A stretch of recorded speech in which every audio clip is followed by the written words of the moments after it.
Welcome back to the workshop on 5G networks, strategies for enabling standards-driven technologies and innovation. This session is on interoperability for mobile public safety networks, and it will be chaired by Mr. Tom McGarry, Vice President of Standards at Telecommunications Industry Association. Thank you, Mr. McGarry, for joining us. I'll give a brief introduction to Mr. McGarry. Mr. McGarry is responsible for managing the standards development processes, researching new technologies in order to increase value for TIA's members and understand their impact on public policy. So I'll hand over to Mr. McGarry for conducting this session.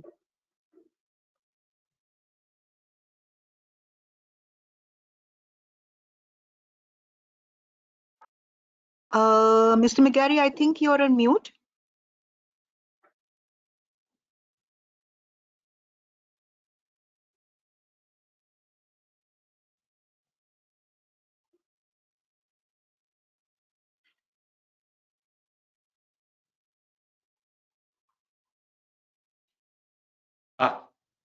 There we go. Can you hear me now? Yes, please. I apologize so much. Something went wrong with my AirPods. Thank you, Bindu. Hello, and thank you all for joining. Public safety and disaster relief efforts rely on mobile networks, not only for communication, but data. Interoperability among different first responders and public safety agencies is critical in an emergency situation. Industry standards ensure this interoperability. Today, we're going to hear about two standards that support public safety and disaster relief.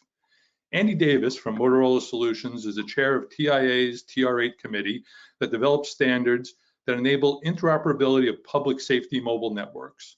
He will tell us about the TR8 standards related to Project 25, a solution for public safety deployed around the world. Nishant Shah is co-founder and director of MC Labs, which stands for Mission Critical Labs.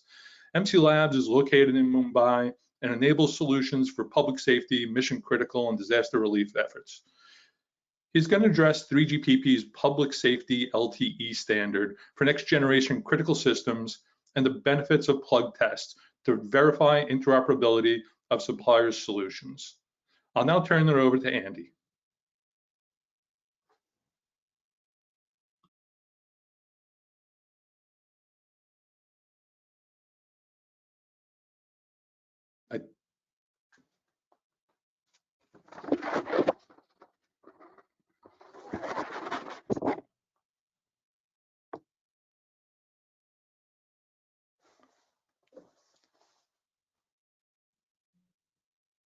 I'm sorry, Andy, we can't hear you.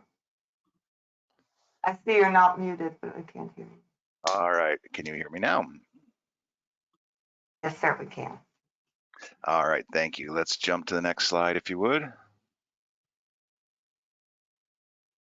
So I'm going to cover three main topics, 3GPP and what they have done to define interworking with LAN mobile radio. What does TIA TR8 Engineering Committee produce for Project 25, and what is Project 25? And then lastly, I'll describe the work that TIA and ATIS are doing to enable interoperability between 3GPP LTE and the standards for public safety communication that TIA produces. Next slide, please. So for 3GPP, on the left, we have a very high-level picture that shows broadband on the left and narrowband on the right. In the middle, there is an interworking function that's defined by 3GPP. I'll go into that a little bit more.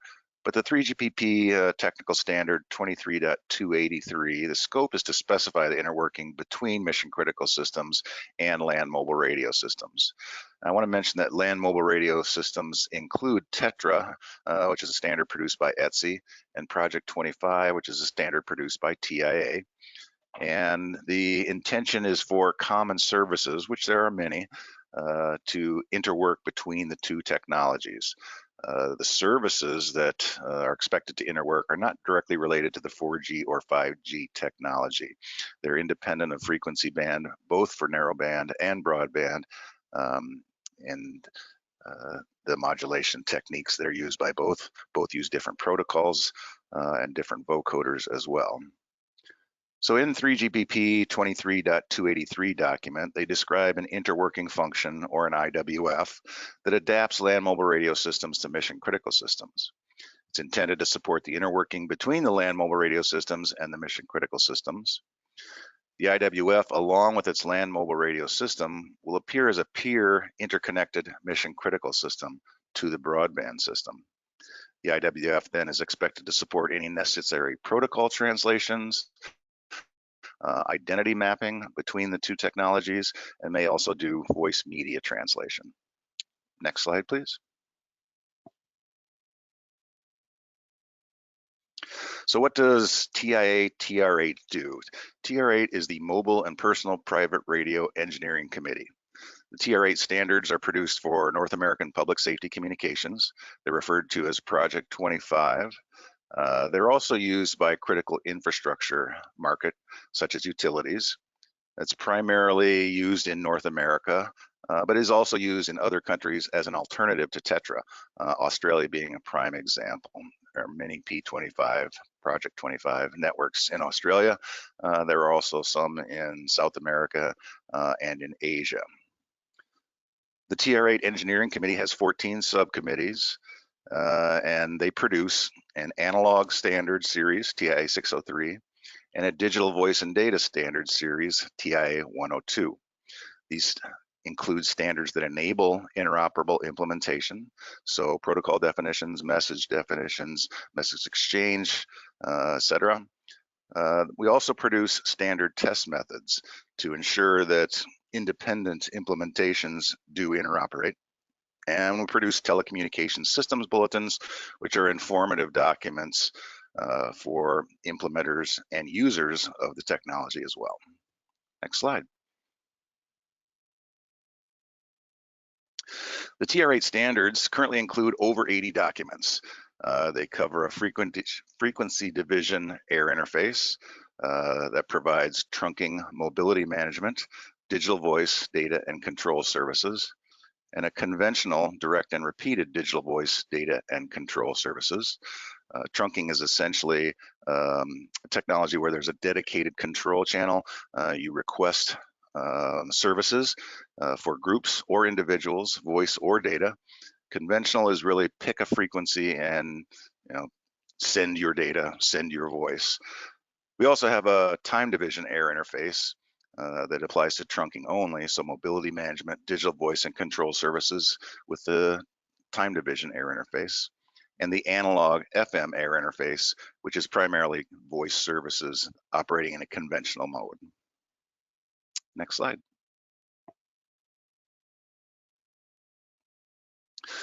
The TR8 standards include network interfaces for trunking and conventional inter-subsystem. Connects two different subsystems, same or different manufacturers, same or different frequency bands. Trunking and conventional console subsystem interfaces. This is where a dispatch center of one manufacturer may interface with an RF infrastructure of a different manufacturer. We include a conventional fixed station interface to allow mixing manufacturers between the actual air interface stations and console subsystems, and a packet data network interface. There are several security services, end-to-end voice and data encryption using the AES 256 algorithm, over-the-air rekeying for key management, key fill interface, which is a wireline key management technique, and an inter-key management facility interface. Next slide, please. We also have data services. We have a packet data network interface, a common air interface data bearer service, an IP data bearer service for the common air interface, a mobile data peripheral interface, and tier 1 and tier 2 location services. Next slide.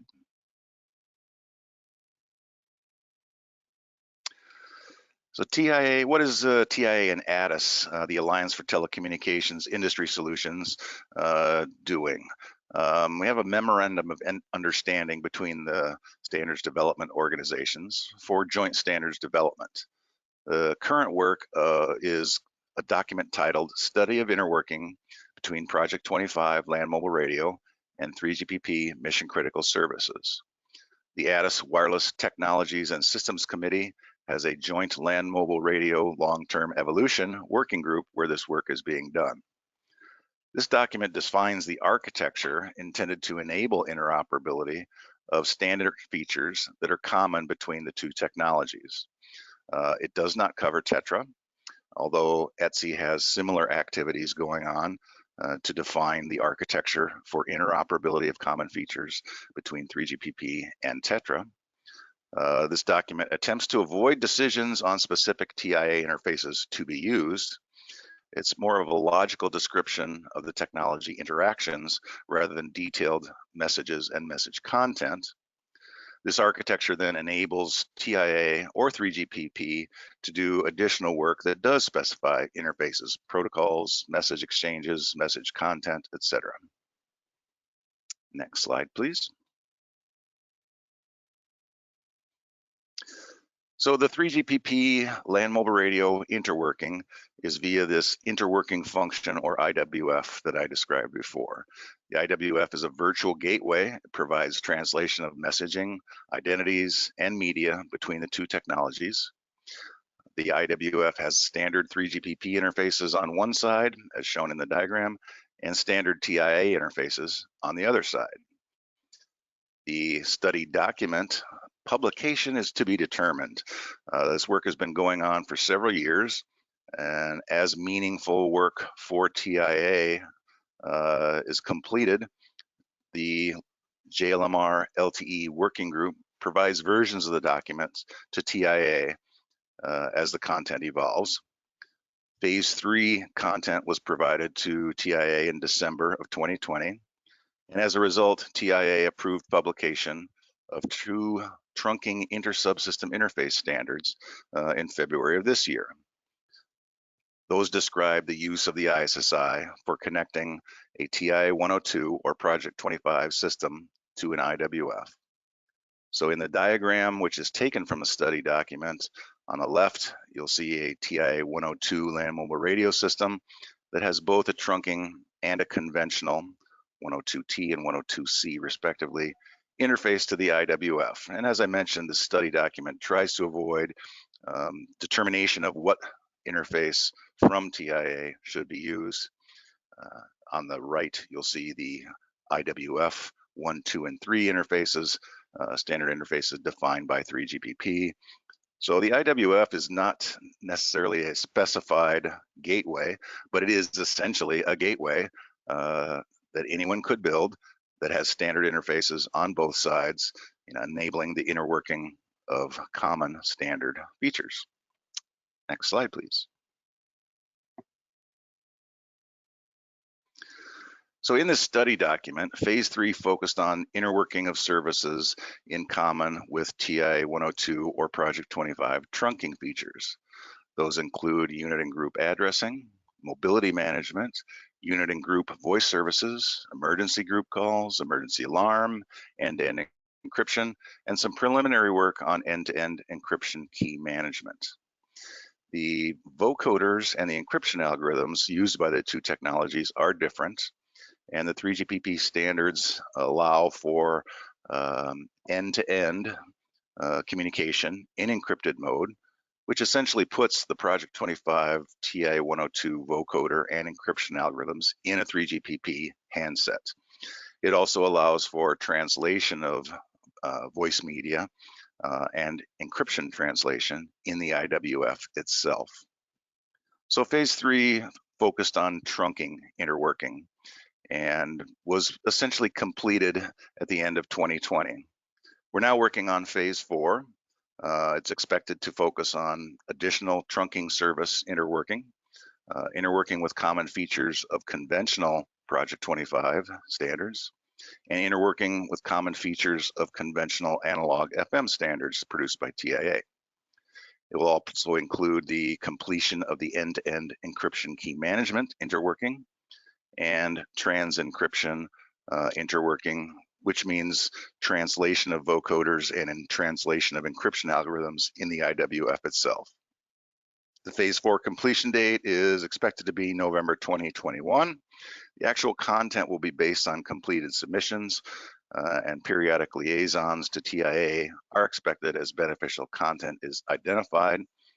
And so when this study document will be considered complete and considered publishable by ATIS remains to be seen, but it is enabling meaningful work, and some of that has already occurred in TIA.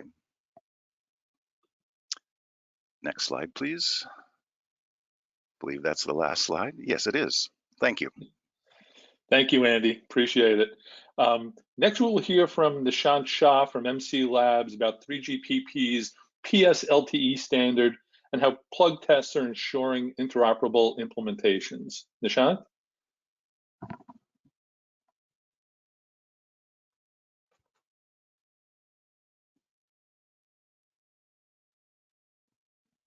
I think you're muted, Nishant.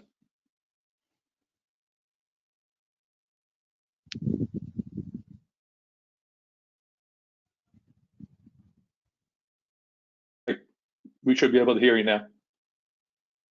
Okay. Hi. So a very good evening, good morning, or good afternoon to wherever you guys are. And thank you for that presentation, Andy, and thank you for that introduction. I'll quickly jump to my presentation. Actually, a lot of work is made easier by Andy. I'll try not to repeat some stuff, but I'll go over my presentation. Next bullet. Next, please. So yeah, I want to give a little bit of a background to where I'm coming from and how some of this is relevant here. Since this is being hosted by TSDSI, I would like to give a special mention to them for picking up something like PPDR as a roadmap item for their workshop in 2018. PPDR, of course, is Public Protection and Disaster Relief.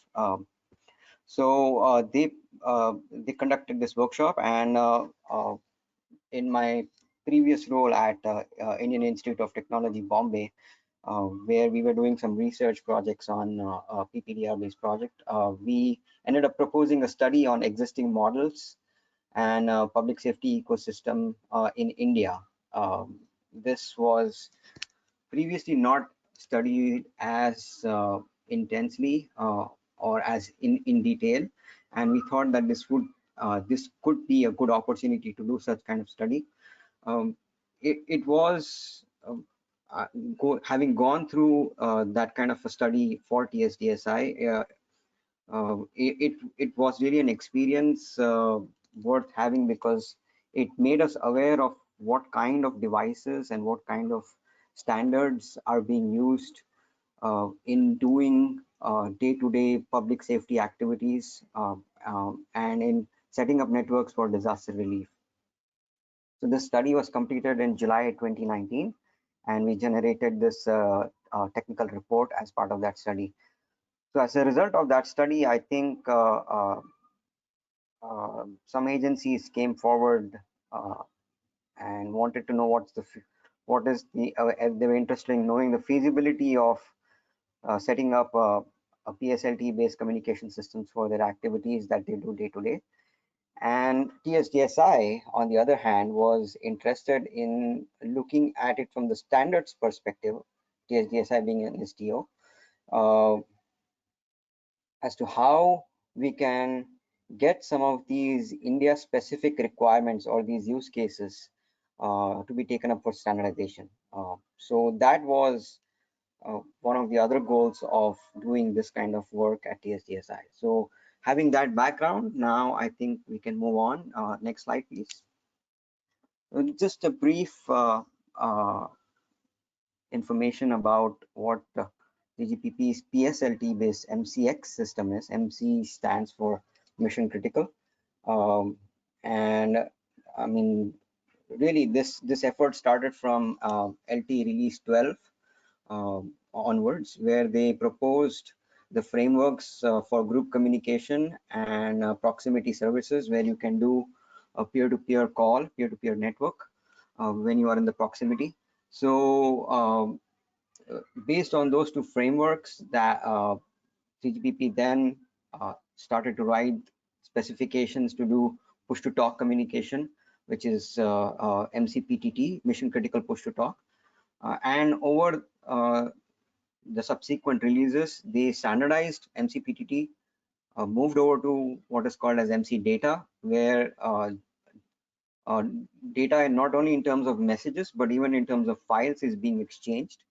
And also an important part that can probably define an advantage of broadband communication is the real-time streaming video, and that is what they ended up including in this as a part of the standard as MC video, mission critical video. As Andy previously just went through the presentation, they 3GPP also mentioned, or actually 3GPP also came up with the specifications for interworking with non-3GPP technologies, which is the 23283 specifications. And for, so those, the interworking there applies to both Tetra as well as, I think they've been doing some joint work with, as I said, as Andy put out, with TIA on P25. So that is the JLMR-LTE joint work group. Next slide, please.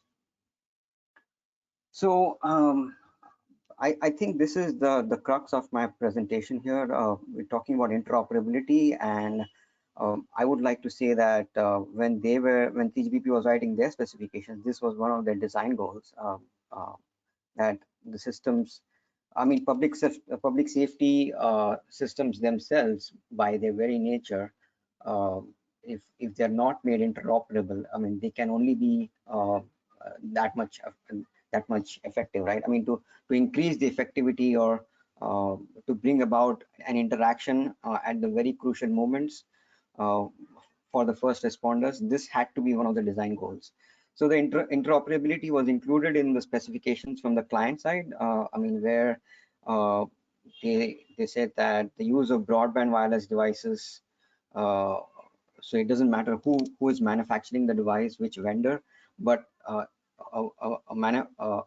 device from one manufacturer or vendor should be able to have a call with a device from another vendor. On the interface side, they ensure interoperability by using standard protocols and not keeping something which is proprietary. So use of SIP and use of HTTP, very standard protocols. On the system side, they took care of the interoperability in the standard by having specification details for how to interface with another MC system when you are serving an event, and how to interface with the non-3GPP communication systems, because just to face the reality here, these things are not going to change overnight. So a public safety broadband LTE system is not going to replace a system which is in place right now and being used very widely by all the public protection agencies. So it would be wise enough to give them a chance to have the best of both worlds and show them the capabilities of the other system while they're using one system. So that also comes out very good in the interfacing and the interworking specifications. Next slide, please. So this is one of the initiatives taken up by ETSI, which is the European Telecommunication Standards Institute, which is called Plugtests, and I think they started somewhere around 2017, if I'm not mistaken, with their first Plugtest. It's an initiative where a lot of stakeholders are brought under one roof to discuss a lot of things, to actually see if there are any ambiguities in understanding the specifications that have been put out. It is supported by many other organizations like TCCA and UIC, to name a few here. So various Plugtest events are organized for different parts of mobile network. our focus. So there are different kinds of Plugtest activities. Plugtest is a generic term here that ETSI uses. There is a Plugtest for I think V2X, or there is a Plugtest for the FRMCS, like railway specific interoperability testing. But the main idea of the Plugtest is to purely test nothing but the interoperability. There's no certification of devices here. It is just, as I said earlier, it is a common platform where operators, where vendors, where observers from different countries can come and look at the specifications from different angles and see that if this is what they have understood correctly, or if there are no ambiguities in understanding of how the specification was written. So, so those are the participants at the Plugtest. The organization is kind of done either face-to-face, and they have even done remote organization of this event, thanks to this pandemic. So, but even with the remote organization, there was no lack of testing. I mean, there was the testing was still conducted in the same manner as face-to-face organization would have been conducted. So a couple of them have been conducted remotely. And next slide, please. So we were part of one of the recently concluded Plugtests, which was held remotely last year. This was in September 2020.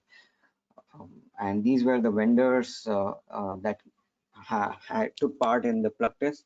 And on the right hand side, you will see some of the government agencies and the deployment agencies that were part of this Plugtest. Next slide, please. So what really happens there, again in a little more detail, is that you bring your own equipment that you think you have developed according to complying to the standards, whether it is a client, whether it is a server-side equipment, whether it is an IMS that plugs into the network side, or whether they are test tools trying to evaluate what you are passing over the network. So you kind of bring all this equipment together. ETSI puts it together in an environment which is resembling a real world scenario as close to possible. And what happens is then ETSI has authored some test cases which are run on this network. So they are tested against each other, like vendors are testing against each other. And there are also instances where the observers kind of give these scenarios, these real world situations to the vendors and ask them to test these kind of scenarios on their network that is available right now. So that is basically what goes on for like about a week. And it is, I can tell you from my experience that it is an event which is, I guess, so much fun as well as so much intense discussions at the same time. So it is really a unique event that ETSI conducts. And so they even have a test reporting tool to give out some data or the logistics as to how successful these tests were. And in the last one, I guess, in the Plugtest number 5, we were able to run about 1,300 tests overall. 95% of those were successful, and like they did not meet compliance on 5% of the tests. So one of the things that comes out of this Plugtest, which is I think very important, is what we call as the observations. Like if there is an observation by a vendor or an observer, and we think that this is what we have thought about as somebody who's implemented the standard and what 3GPP had written. So it's like trying to get some feedback to a body who has written the standards, saying that this is what we think it should be, and do you really think that it should be this way or it should be the other way? So we take these observations back to the standards organization and tell them that this is where the vendors are facing some ambiguities, and this is what they think it is going to be. So this, I think, is one of the crucial outcomes of this interoperability event, in my opinion. So at the end of the last plug test, I think I mentioned this already, that the observers were able to give some scenarios which were mimicking the real world situations, and they were able to see how the vendors are able to put together their equipment to tackle that, right? So that also was given, that also formed a part of demo day at the plug test event. Next slide, please.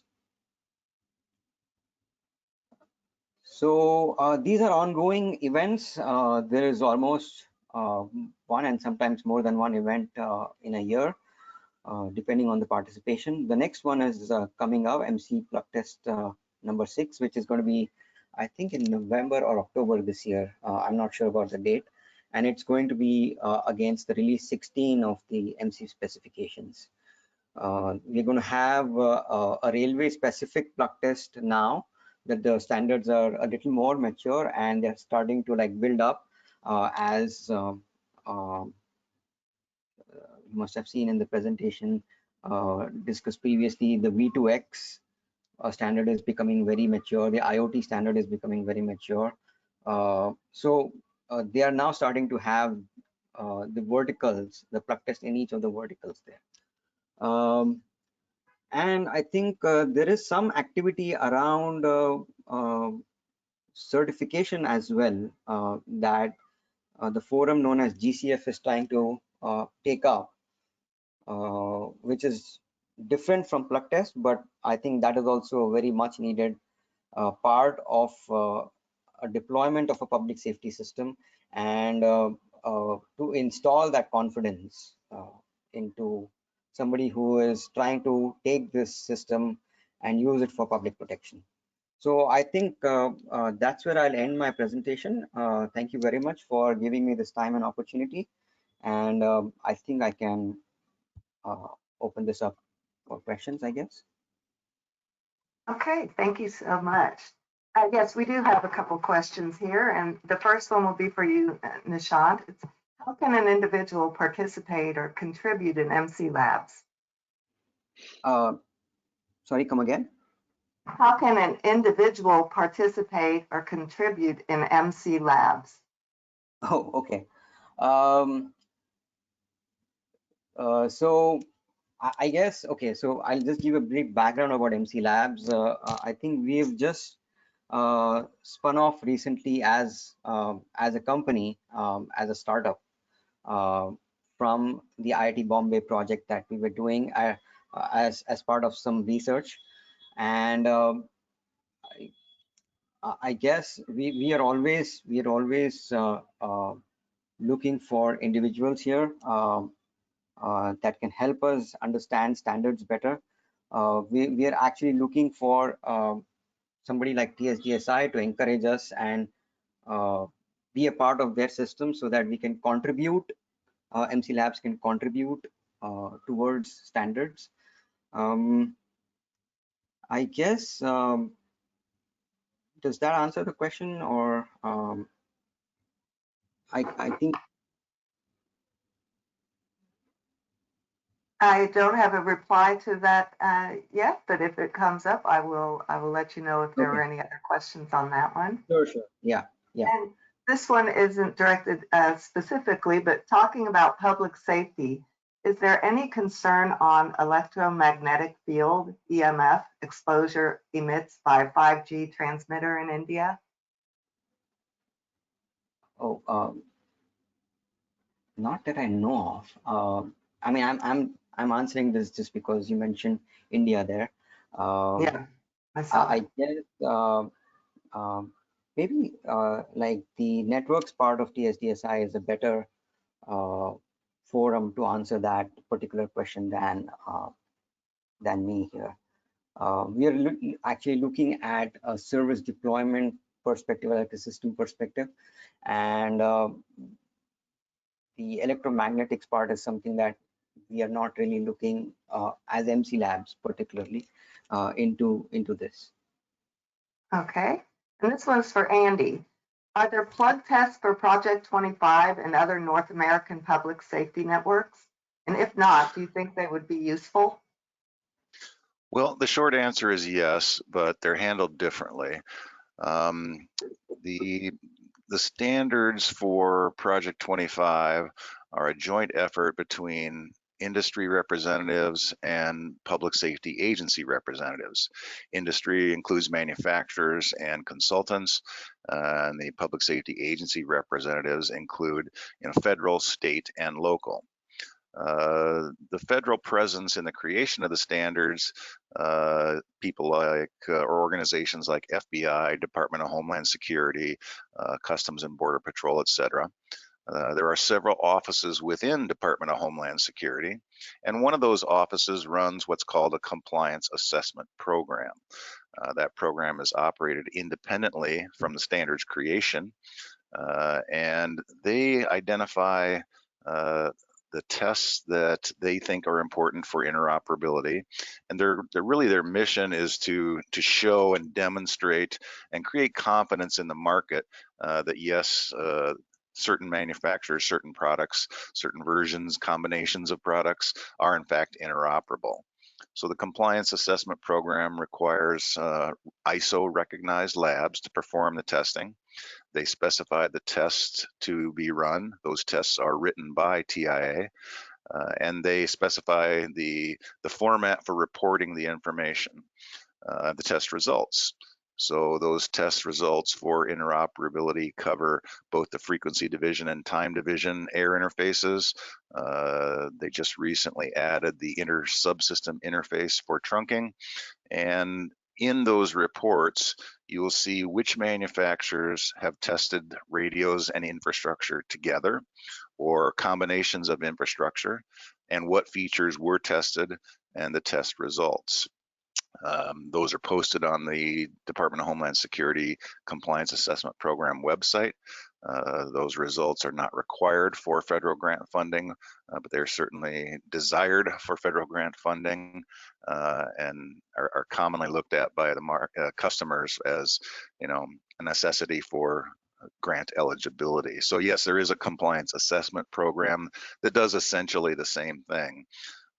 Outside that program, just using Motorola as an example, whenever we have a first deployment common customer with another manufacturer, we perform interoperability testing outside the compliance assessment program to ensure that when installation and beneficial use occurs, there are no surprises. So there is inter-manufacturer testing, formal and informal, with respect to the compliance assessment program.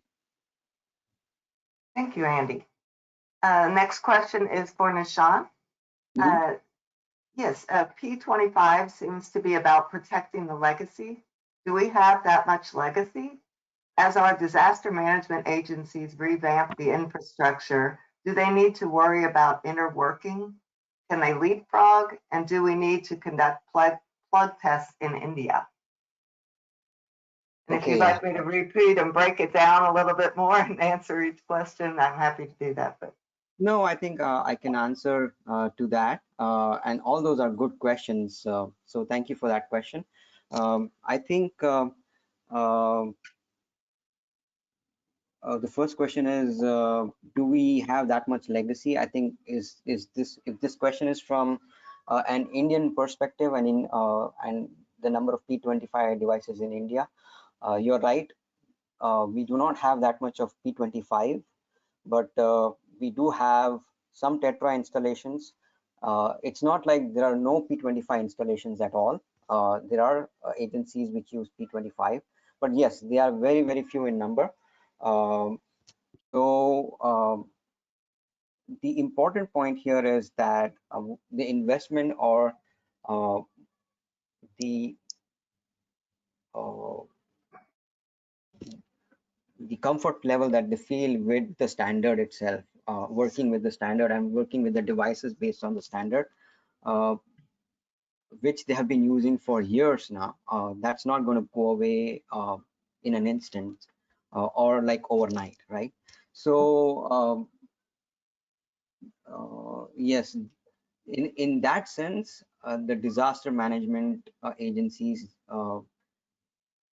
should think about interworking because it's going to give them a chance to actually evaluate the newer systems which are up and coming and evolving into the newer generations with the newer technologies. So interworking and interoperability plays a very important role there. Do they need to worry about interworking? So yes, they do need to worry about interworking. It will give them a chance to use their current experience with a newer technology. Can we leapfrog?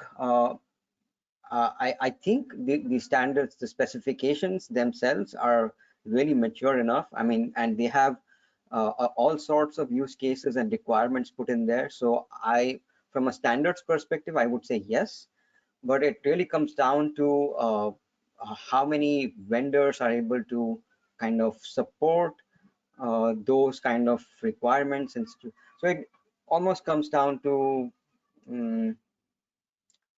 let's say the chicken and egg problem to some extent. Do we need to conduct plug tests in India? I think it would be a really good idea. Actually, to answer to that part, I would say that the plug test in 2020 September was originally scheduled to be conducted in India, in Bengaluru, by one of the Indian members of ETSI, and it is because of the pandemic that they had to take it and make it remote. So I would say that it is a very possible scenario that this is going to end up sometime in India. And to that, I would also say that because India is a very, very diverse country in the sense that there are many, I think Andy can probably support me on that as well. There are many scenarios, right from the very rural to very urban, and many rural, many public safety agencies that are involved in doing this kind of work. So it would always be helpful when you bring all of them together and try to see what they bring to the table, how much they want some things into the standard, or they can use something from the standard. How are they comfortable, or how do they feel about deploying this kind of a technology out in the real world? I think did I miss anything? Any question? Answering any question? No, I think you covered them all. Thank you very much. Okay, thank you. I have another one here. It's for both of you, Nishan and Andy, and we'll start with Andy on this one. What is Tetra, and how does it relate to Project 25 and PS-LTE? So Tetra is a public safety standard primarily used in Europe versus P25, another narrowband public safety standard primarily used in North America. But there's a mix of both types of systems throughout the world. There are some technology differences. Project 25 uses 12.5 kilohertz channels. Project 25 does use time division, but we only have 2 slots in 12.5 kilohertz, whereas Tetra uses only time division, and they have 4 slots in 25 kilohertz. The vocoders are also different, and I believe the encryption algorithms are different, but many of the features are common. You know, for public safety, the primary feature is group voice, and groups are organized based on job responsibilities. So another difference is the regulatory differences. In North America, Project 25, mobiles and infrastructure tend to be much higher power than in Tetra. The infrastructure can be over 100 watts and can cover very large geographic areas. That varies depending on the frequency band used, but the Project 25 infrastructure and handheld and mobile devices are typically higher power than Tetra. So there are some technical differences that introduce interoperability challenges. The interoperability between Tetra and Project 25 is a task that no one has really taken on. The regulatory requirements in North America do allow Tetra in North America, but there are a very small number of Tetra systems in North America. So the technologies are different, but the services are fairly common. Coverage is a huge difference. Thank you, Andy. Nishant, anything to add? Well, I think Andy just gave a very detailed and very good answer to that one. Perfect. Then another question I have for you, Nishant, is do you think formal certifications are also useful in addition to plug tests? Okay, good question. I think they are, because these two actually are two different things, helping two different phases of where somebody is, and trying to give out different or helping different people in doing both those things. Plugtest is something that I consider as something where rubber meets the road kind of an event. You actually see, test the road, see how good you are on in understanding and implementing or deploying that according to the standards. Certification, I think, comes probably after you've done this whole activity around Plugtest, and at a point where you're ready with the product and you're trying to see, again, all this is just my opinion, that you're trying to see how now that you have gained some good understanding of the specification, if somebody is trying to certify your product, he's really placing some testing credentials that they have done or gone through with your product, and trying to cut that time to the market, to bring that device to the market, and at the same time giving installing some confidence, saying that this particular product is supposed to do what it's meant to do, and we certify that in doing so. So both of these have to be very thorough, and only then I think the advantages of both of these events can be had. But they're really complementary. I think each of them complements each other, and I think both of those should go hand in hand. That's my perspective. Well, thank you for that, Nishant, and thank you, Andy. And that concludes the question and answer portion of this session. So I will turn it back over to Tom McGarry. Thank you, Rebecca. Very interesting. We heard about the important role of standards in enabling solutions for public safety efforts, mission critical systems, and disaster relief. We heard about how standards enable interoperability among different organizations as well as among different networks, including legacy networks, and how plug tests are used to ensure the interoperability of products and provide a feedback mechanism before those products are released. It is important for not only solution providers and service providers, but the users of these networks, the public safety and emergency response organization themselves, to all work together in the development of these standards. Thank you, Andy and Nishant, for your insights, and thank all of you for joining us today. I'll now turn it over to Bindu. Bindu? Yes, thank you very much, Mr. Tom McGarry, Andy, and Nishant, for this very interesting session. We now come to the end of the